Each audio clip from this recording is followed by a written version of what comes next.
The controversial bill that establishes the Maharlika Investment Fund has passed on second reading at the lower house. The measure has also been certified as urgent by the President.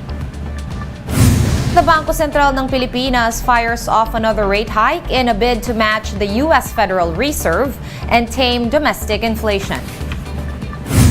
Meralco has tapped another power supplier in the aftermath of its fallout with San Miguel Corporation. And in the UAAP, the Ateneo Blue Eagles force a do-or-die Game 3 after holding off the defending champions, the UP Maroons, in Game 2 of the finals.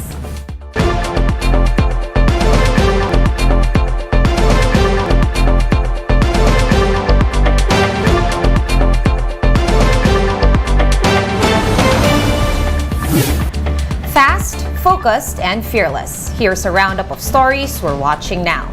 I'm Sean Yao. The House of Representatives has approved on second reading the bill creating the Maharlika Investment Fund. House Bill 6608 now has 275 co-authors, equivalent to 88% of the lower house. The bill had been questioned over funding sources and issues on governance. Despite this, President Marcos himself has defended the proposed sovereign wealth fund, saying it can boost investments. The President has also certified the bill as urgent.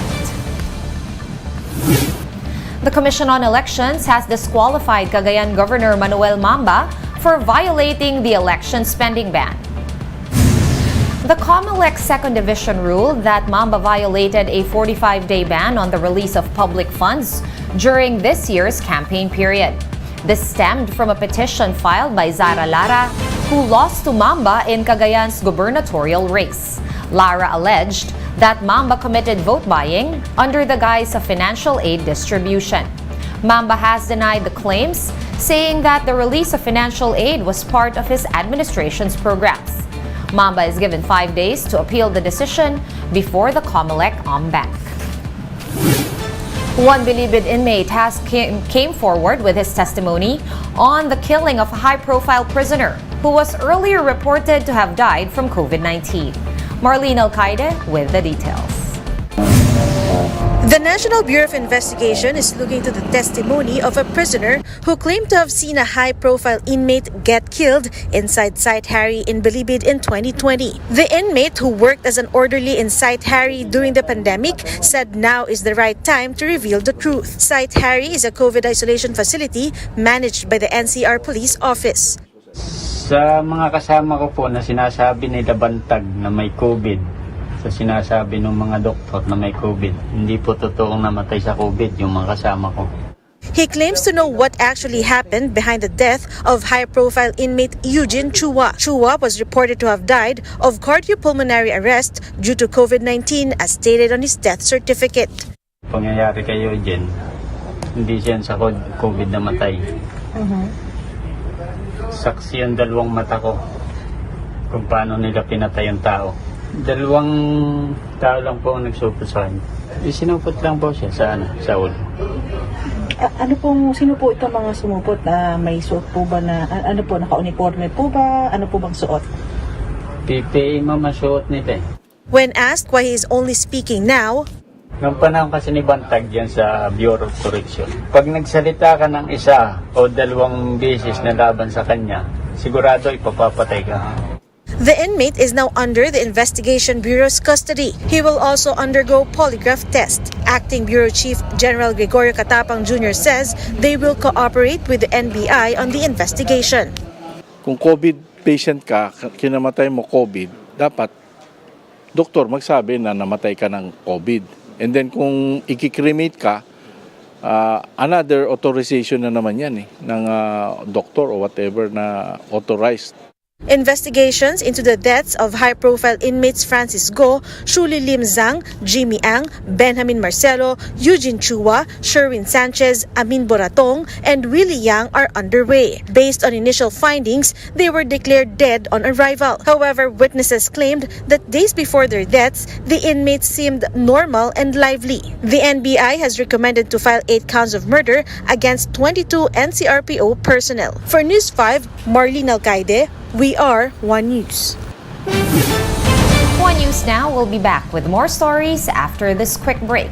Stay with us.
Watching One News Now, I'm Sean Yao.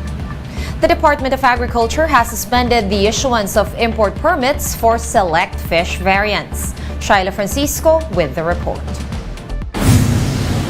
The Agriculture Department has suspended the issuance of import permits for several fish species. These are round scad, bonito, mackerel, moonfish, pompano, and tuna byproducts. The move aims to prevent the diversion of these products, which are only allowed in hotels and other establishments. Mukhang others nag-import industrial users pero they don't have the facility. Para bang saan pupunta yun? So ang tendency is mag-leak sa market, which is illegal diversion. Under the DA circular, importation will only be allowed if it is directly undertaken by processors. The volume and place of delivery should also be indicated in their import application. As an exemption, hotels and restaurants may only import pompano and tuna byproducts. Even Food Security Group Tugon Kabuhayan is convinced that supply diversion comes from institutional buyers. The Talaga bang yung volume na kanilang binibili ay meron silang susuplayan other than the wet market. So mahalagang i-evaluate muna ng BIPAR yun bago sila magbigyan ng panibagong permiso. When asked about a possible price increase, they said the public may opt to buy alternative fish species. Parati namang merong available na isda sa atin, yung tilapia at saka yung bangos. So there is always a supply of fish. Hindi tayo mauubusan. At parati pa rin normal ang presyo ng mga islang ito. Vendors and sellers welcome the partial suspension of import permits. Mas okay kasi para naman magkaroon ng madagdagan yung mga nagnenegosyo para sa mga fishermen. Ang kaya lang, sana mababang presyo pa rin. Mas maganda dito sa palengke. Mga presyo talaga yung mga isla dito. The DA for its part gave assurance that the move won't affect fish supply in markets this holiday season. Shaila Francisco, we are One News.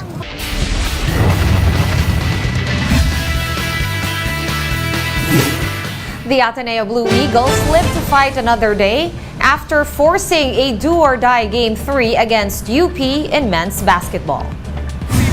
Ateneo maintained a sizable distance against UP for most of the game. Ange Kwame led the Blue Eagles with 19 points, 11 rebounds, as well as 3 steals and 3 blocks. Kai Balungay also had a solid bounce-back game from his scoreless Game 1 outing, this time scoring 15 points on 7 of 10 shooting. Game 3 of the men's basketball finals will be on Monday, December 19. Let's now take a quick look at today's other top stories. The Bangko Sentral ng Pilipinas has again raised the key interest rate by 50 basis points to 5.5%. BSP Governor Felipe Medalla says this is to match the recent hike delivered by the U.S. Federal Reserve. Meralco has signed an emergency power supply agreement with Aboitiz-led GN Power after the suspension of its supply deal with San Miguel Corporation. Under this new deal, GN Power will supply Meralco with 300 megawatts coming from its Dinginin plant in Bataan starting today.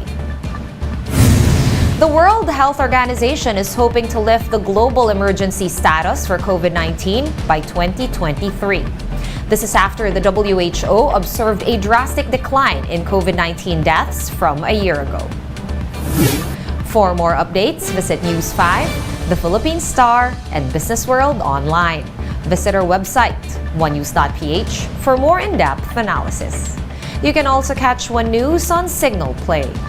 Register for a free account at www.signalplay.com and stream One News Live anytime, anywhere. I am Sean Yao. We are One News.